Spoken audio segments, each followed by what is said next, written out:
สวัสดีทุกท่านครับวันนี้กับโพกับคลิปนะหนุ่ยคุยขยะครับในคลิปนี้เป็นใบพัดลมเป็นใบพัดลมเก่านะครับแตกนะครับผมเกิดจาก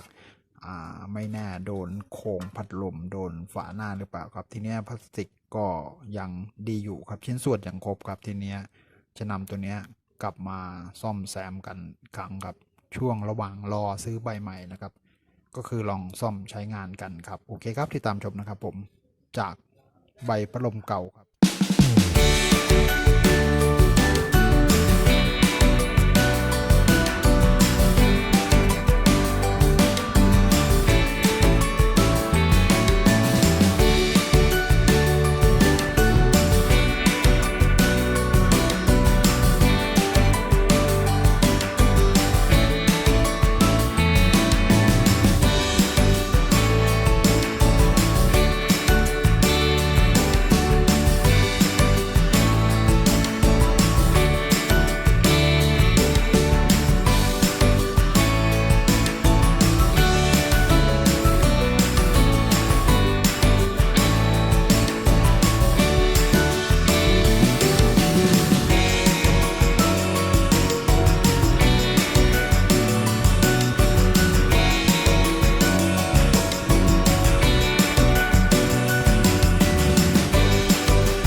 เรียบร้อยนะครับเป็นการซ่อมแบบชั่วคราวก่อนรอใบใหม่นะครับผมก็คือ